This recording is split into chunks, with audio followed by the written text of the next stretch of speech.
آزادی اظہار میں خوش آمدید۔ آج ہم سندھ کی لوک داستان مومل رانو آپ کے گوشے گزار کر رہے ہیں۔ سماعت فرمائے۔ ایک بہترین سندھ کی لوک داستان مومل رانو۔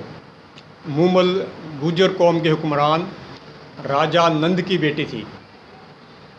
جوان ہوتے ہوتے اس کے حسن کا شہرہ دور و نزدیک تک پھیل چکا تھا۔ دور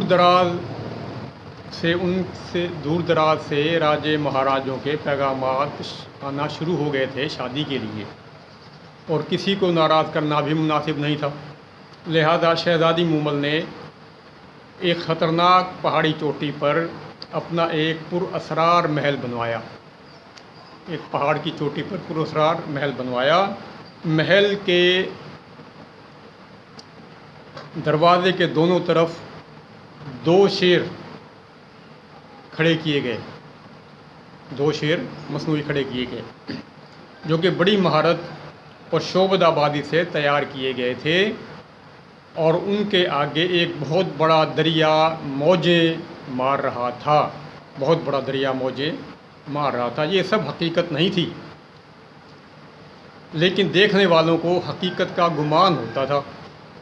علاوہ ازیں محل کے اندر صحن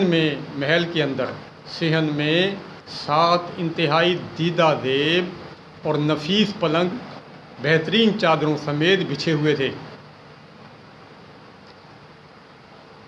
جو کہ دیکھنے میں یکساں تھے، بالکل ایک جیسے تھے، جن میں سے 6 پلنگ کچے سوت سے بنے ہوئے تھے، اور ان کے نیچے گہرے گڑھے بنائے گئے تھے۔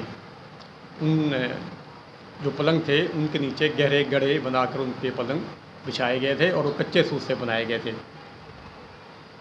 مومل نے اعلان کروایا کہ جو شخص میرے اس محل میں داخل ہو کر میرے اصل پلنگ پر آ کر بیٹھ جائے گا، وہ مجھے پالے گا، مجھ سے شادی کر لے گا۔ یعنی ایک پلنگ جو تھا وہ صحیح تھا۔ بہت سے شہزادے اور امراء قسمت آزمائی کے لیے آئے، لیکن کچھ تو پہاڑوں کی سختی سے ڈر کر ہی واپس چلے گئے۔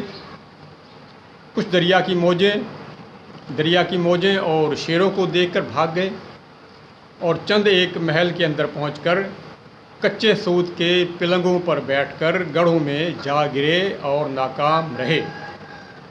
بالآخر سندھ کا حکمران راجہ ہمیر سومرو بھی قسمت آزمائی کے لیے گیا، لیکن دریا کی موجیں اور دھاڑتے ہوئے شیروں کو دیکھ کر ہی نامراد واپس آ گیا۔ یہ صورتحال دیکھ کر اس کا ایک زیرک اور بہادر وزیر رانا مہندرو، اس وزیر کا نام تھا رانا مہندرو، یہ مہم سر کرنے نکلا۔ اس نے دریا میں نیزہ مارا تو وہ سمجھ گیا کہ یہ اصل نہیں ہے۔ اسی طرح وہ سمجھتا گیا کہ یہ سب شعبدہ بازیاں ہیں، شعبدے بازی ہیں۔ یہ اندازہ لگانے کے بعد وہ شیروں کو نظر انداز کرتا ہوا محل میں چلا گیا۔ محل کے اندر پہنچ گیا، وہاں پر ایک جیسے پلنگ نظر آئے تو اس نے ہر پلنگ پر بیٹھنے سے پہلے اپنا نیزہ مارا اس پر، اور اس طرح انجام کار وہ اصل پلنگ پر جا کر بیٹھ گیا۔ شہزادی مومل اس کی محبت میں کھو گئی، اور اس کی ہو گئی، شادی کر لی اس سے۔ کچھ روز کٹے یوں ہی۔ برا وقت جب آیا، راجہ ہمیر سومرو کو، اس کا جو راجہ تھا سندھ کا، اس کو وزیر کی کامیابی کی اطلاع ملی، تو وہ رقابت کی آگ میں جل اٹھا۔ وزیر سے رقابت کی آگ میں جل اٹھا۔ اس نے رانا مہندرو کو بلا کر اسے ایک جگہ پر نظر بند کر دیا، اور اس کے باہر نکلنے پر پابندی عائد کر دی۔ اب رانا مہندرو رات ہوتے ہی، یعنی رات کے وقت، اپنے تیز رفتار اونٹ، جس کا نام اس اونٹ کا نام تھا چانگ پر سوار ہوتا، مومل سے ملتا، اور فجر کے وقت صبح واپس اپنی جگہ پر پہنچ جاتا۔ یہ سلسلہ چلتا رہا۔ ایک بار کسی وجہ سے رانا 2-3 راتیں مومل کے پاس نہ جا سکا، تو تو مومل اس کی یاد میں ماہیے بے آب کی طرح تڑپنے لگی اور رانا کی یاد کم کرنے کے لیے اپنی چھوٹی بہن سومل کو رانا کے مردانے کپڑے پہنا کر اپنے ساتھ پلنگ پر سلانے لگی۔ ایک رات اچانک جب رانا مومل سے ملنے آیا مومل سے ملنے کے لیے تو اس نے ایک غیر مرد کو مومل کے ساتھ سوتے ہوئے پایا۔ اس نے اس کی بہن سومل کو ایک غیر مرد سمجھا اور اسے شدید غصہ آیا اور وہ بجائے ان کو جگانے کے اپنے دل میں بدگمانی اور غلط فہمی لے کر واپس چلا گیا۔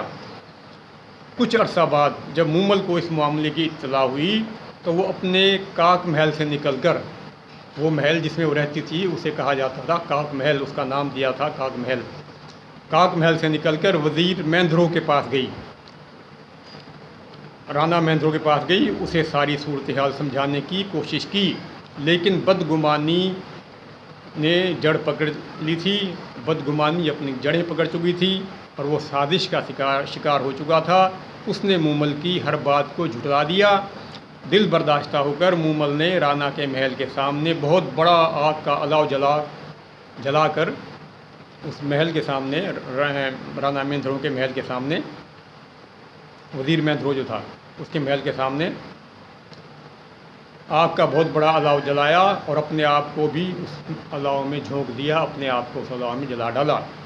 محبت کے انداز کی یہ شدت دیکھ کر رانا مہندرو نے بھی اسی الاؤ میں کود کر اپنی جان دے دی۔ اسی لیے کہا گیا ہے کہ غلط فہمی سے بچو اور دوسروں کے لیے اچھا گمان رکھو۔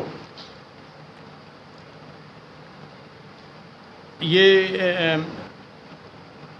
نوٹ یہ ہے کہ سندھی، اردو اور پنجابی میں رانا راجپوت کو کہا جاتا ہے۔ یہ بات واضح ہو کہ سندھی زبان میں، اردو زبان میں اور پنجابی زبان میں اور دیگر زبانوں میں بھی، ہندوستان کی دیگر زبانوں میں بھی رانا راجپوت قوم کے لیے استعمال کیا جاتا ہے اور رانا راجپوت قوم کو کہا جاتا ہے۔ اس کے ساتھ ہی میں اجازت لوں گا۔ اللہ حافظ، اپنا خیال رکھیے۔